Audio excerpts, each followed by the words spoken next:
Negative emotion always means you put something there that you're not allowing.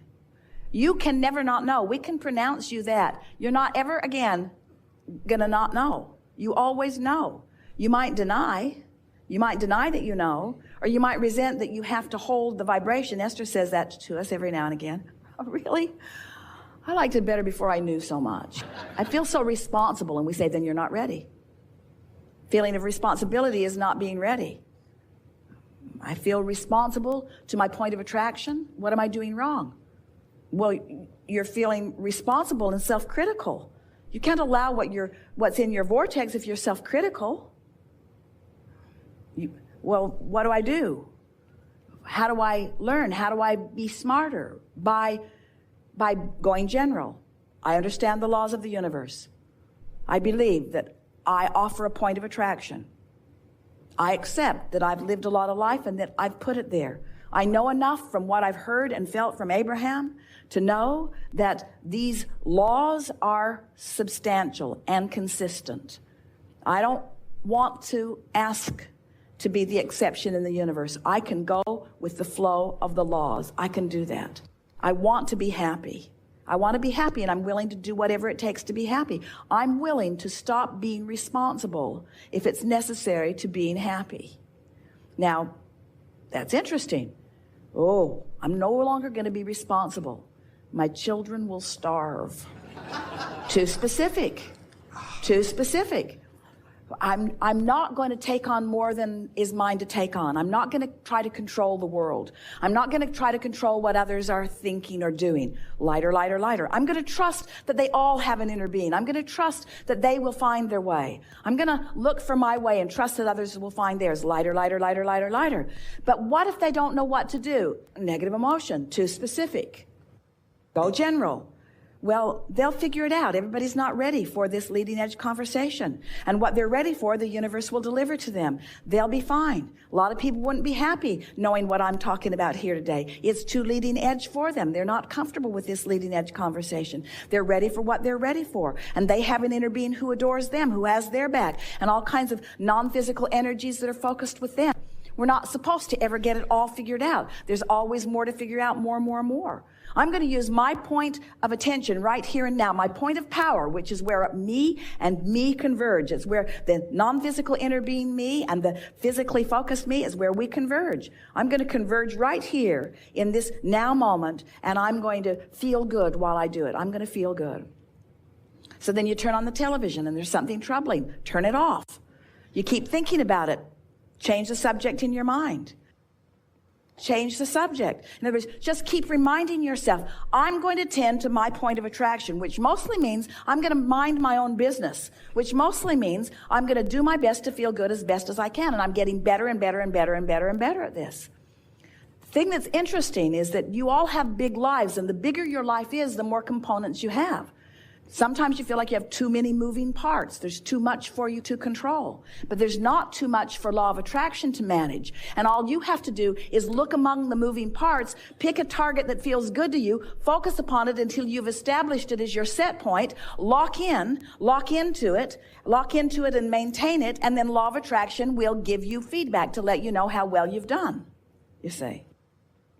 Find the general place and lock into it.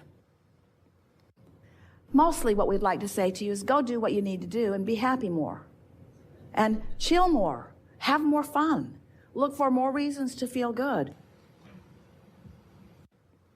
We want you to just chill out. That's why we say things to you like, you never get it done and you can't get it wrong. It's moment by moment by moment. That's the fun of all of it. It would be like being a wonderful athlete. Let's say a tennis player really enjoying the game, who wins all of the top honors and then says, no point in ever playing again. And we say, really? We thought you were playing because you liked the agility that your body discovered. We thought you liked to play because you liked the clarity and the strength of your body. We thought you liked it every time you put that ball right where you meant to put it. We thought you liked the intuitive feeling that you had when you anticipated where the ball was going and you were there to meet it. Even when that other guy is so good that he usually surprises people. We thought you liked the game. Are you saying you only like the trophy? You see, and you all came for the game. And the game never ends, you see. You got to keep playing. You got to keep playing, and you got to keep winning, but you got to keep playing, because there's always another game and another game and another game and another game. Every moment there's another game. There's another point of clarity. There's another opportunity to uplift. There's another opportunity to have way more fun than you've ever had before. That grid is just ripe. The vortex is ripe with whatever the grid is ready to allow, you see. Your work is to prepare the grid. Your work is to be ready for what's ready. It's ready. The question is, are you ready? And if you're having fun, you're ready. If you're chilling, you're ready. If you're happy, you're ready. If you're flowing with enthusiasm, you're ready. If you're ornery, you're not ready for what's in the grid you want. You're ready for what's in those other grids. You have to realize that through the experience of life, of knowing what you don't want and knowing what you do want, you have very specifically put the characteristics of what you want into the vortex. And the larger part of you has not only been aware of them, but has been the vibrational equivalent of them ever since you put them there.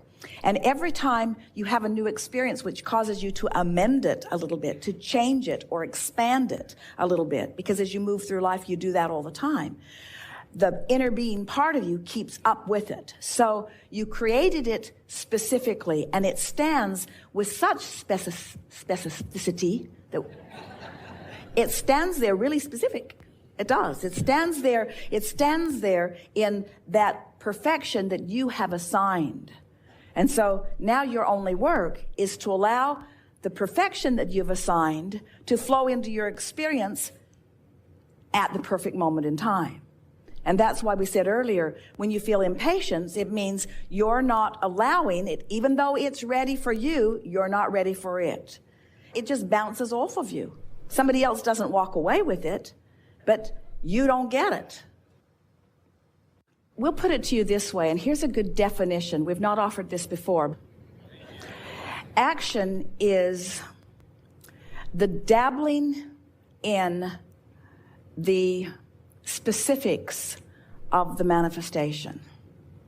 For the most part, most people are offering action instead of offering stable vibration. So most people are offering most of their action in order to compensate for the energy that went awry earlier, because they were not aware of it in the earlier subtle stages. So if you're not aware of what you're doing vibrationally in the early subtle stages, and you've begun attracting something that there's a momentum coming, and when the grid fills in, there is a momentum. And it doesn't matter what grid it is that's filling in, there's always a momentum. So a lot of people use their action in order to try to compensate for the momentum, because they weren't paying attention to what they were doing earlier. It's sort of like the cast on your arm is sort of like that. That was action that you applied after the fact because you weren't paying attention to what you were doing vibrationally before. Then we want to say that since you have different vibrations going on relative to different subjects, and often there are things that you just need to do. You have responsibilities and you can't just not do them. But you could do a better job of doing your vibrational work first. And by that we mean meditate more often. We would every single day. We would take the time to quiet our mind. We just would, because that is the easiest way to sort of clear out the vibrational clutter. And then we would make lists of positive aspects, and we would make them about things that are really easy to make them about. We would not be trying to create with our positive aspect book. We would be genuinely tuning ourselves to the frequency of what feels good. So we would pick the easiest things in our life that make us always feel good when we think about them, and we would fill the pages of our book with only that. And then we would look for reasons to appreciate it as often as possible, and then we would do everything else that we feel like we need to do. The best process that we've ever offered for this, Esther was in a sort of fit of frustration with too much to do. And Jerry and Esther were sitting in a restaurant, and they had paper placemats in front of them. And Esther said, "Abraham, I don't know what to do." She was sitting there overwhelmed with her list, which was pages and pages and pages long. And so we just encouraged her to draw a line down the middle of the placemat. And we said, on the left side, write, universe, take care of these things. And on the right side, write, I will take care of these things. And then we encouraged Esther to write what she wanted the universe to take care of. And so she made a list. And, you know, it was quite a general list. It was quite a general list because she wasn't thinking in terms of the universe washing the car today. She wasn't thinking in terms of the universe doing those things. It didn't compute in her mind. So she wrote general things like help so-and-so feel better and help this situation sort of resolve itself. And she just put general things on that side of the list. And we encouraged her to go through her list and pick out the things that she really needed to do and then put everything else on the universal side of the placemat. Well, so she did. She went down. It took almost an hour after they had finished their meal for Esther to transfer everything to the placemat. And on her side were only 4 things. It was something like make a bank deposit, and they were important things that really needed to be done that day. So she accomplished those 4 things, and with relative ease. And to her astonishment, several of the things on the universal side of the placemat happened without her attention to them. And then she was off and running. Well, what this placemat process actually does is it teaches you to let go. It teaches you to let go of the angst because she only chose the things that she felt were manageable. And in her new decision to only do this much, what she accomplished, which is far more important to the list than anything else, she accomplished a vibrational grid that allowed the universe to do what it's always wanting to do. And the placemat process simply got Esther out of the way, you see. It is so delicious, though, to do the grid work first, and then as the grid is filling in, the action is inspired. If you've been listening to us for a while, we've been saying this for years, that if you tune in, tap in, turn on to the energy, and then do whatever you feel inspired to do. Not motivated. Motivated is trying to fix it when it's going wrong. Inspired is when the vortex is calling you toward it. That's that feeling of inspiration. And it's that feeling that you know the rightness of it. You just can't hardly stop yourself from doing it. It feels so right to you. Where the motivation is, I need to do that. That's that obligated thing. And we know there are plenty of things. You are a very busy bunch. You live in a world that is more interconnected than ever before, and you have more details that are flowing through your life experiences. If we were standing in your physical shoes, we would not integrate so specifically with so many people so much of the time. Because just your awareness of what's going on, just your Facebook alone can distract you from the core of who you are. And at the very least, we would set a vibrational tone of our intentional broadcasting. Sometimes we would like to say to you, just get aligned and then follow your inspiration. And then people say, so you're saying don't go to work and do not make my bed, do not mow my lawn, do not do any of those things that I feel responsible to do. And we say, well, the thing about that is that when you don't do what you said that you would do, then usually it gets worse. In other words, because not doing something is taking action too. Ooh, not doing it is an action too. Whether you do it or don't do it, you're taking the action not to do it, just like you're taking the action to do it. Have you noticed how difficult it is not to do something? Jerry used to say to Esther, honey, do not pick up that suitcase.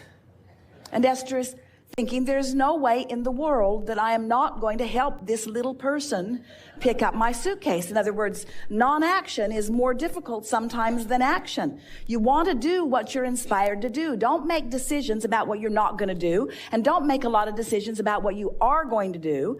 Make decisions about how you're going to feel, and then do anything you feel like doing. And you're going to discover you're going to be way more active in your aligned state. Way more action is going to occur to you. You see,